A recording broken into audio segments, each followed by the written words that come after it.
जो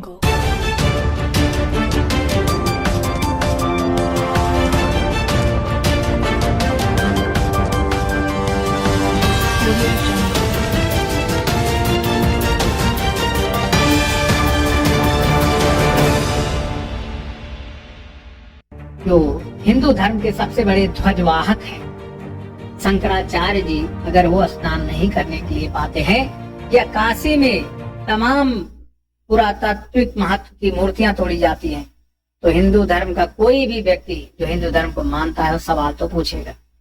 लेकिन सवाल पूछने वालों पर कई बार ऐसा भी देखने में आया है कि उनको बिना स्नान किए वापस आना पड़ा है। कहाँ से? मौनी अमावस्या के दिन हम बात कर रहे हैं स्वामी अभिमुक्तेश्वरानंद जी की। इसी तरह से बनारस की जनता भी काफी हद तक गुस्से में है, उद्वेलित है। विकास के नाम पर अगर मूर्तियों को तोड़ा जाता है, पुरातत्व महत्व के स्थलों को तोड़ा जाता है, विरासत को मिटाया जाता है, ऐसे विकास की आवश्यकता न किसी हिंदू को नहीं है। ऐसे विकास की आवश्यकता मात्र उन ठेकेदारों को होती है जिनको टेंडर मिलता है, जिनको ठेका मिलता है, जिनको विकास करने का ठेका मिलता है। पहले भी देखा गया है बनारस में कॉरिडोर के नाम पर, काशी विश्वनाथ बाबा के कॉरिडोर के नाम पर सैकड़ों ऐसे मंदिर टूटे, मूर्तियों को ठेकेदारों ने नालियों में पटक रखा। हिंदू धर्म की आस्था निश्चित तौर पर आहत होती है। कोई भी हिंदू धर्म को मानने वाला कभी इन चीजों को अप्रिशिएट नहीं कर सकता, कभी उनकी बड़ाई नहीं करेगा। इसी तरह से अगर लाखों श्रद्धालु कुंभ में मारे जाते हैं तो स्वामी कृष्णानंद ने जो भी सवाल पूछे हैं वो उनके मन की बात है या जो कुछ है, लेकिन उनको स्नान करने दिया जाना चाहिए। शंकराचार्य हिंदू धर्म में सबसे ज्यादा महत्व रखते हैं और उसी के साथ साथ कोई भी विकास के नाम पर विरासत को मिटाना कहीं से भी जायज नहीं ठहराया जा सकता।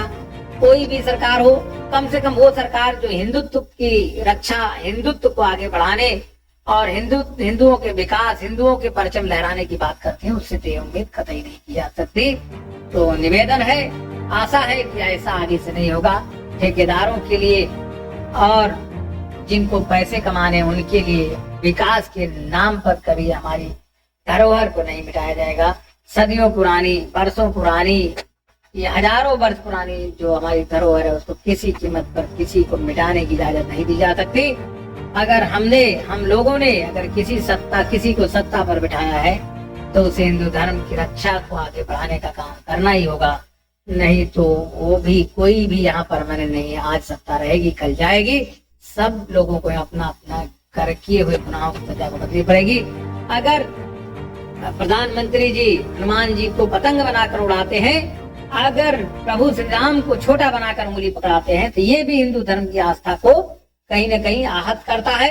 अगर यही काम कोई मुस्लिम करता तो निश्चित तौर पर आग लग जाती सीने में। ये आग जो है सीने में होती और हम कहीं भी मरने मारने पर, मिटने पर उतर जाते हैं। लेकिन जब यही काम अपने ही हिंदू धर्म के रक्षक, हिंदू धर्म के सबसे बड़े जो प्रवर्तक, रक्षक लोग करते हैं तो इस पर सवाल तो उठेगा। हिंदुओं कब तक अपनी आस्था को दबाए रखेंगे? सवाल तो पूछेंगे ही। सवाल पूछना प्रत्येक हिंदू का कर्तव्य है, प्रत्येक व्यक्ति का कर्तव्य, प्रत्येक नागरिक कर्तव्य है। हम आज जिसको सत्ता में बिठाते हैं उसी से सवाल पूछेंगे, उससे नहीं पूछेंगे तो किससे पूछेंगे?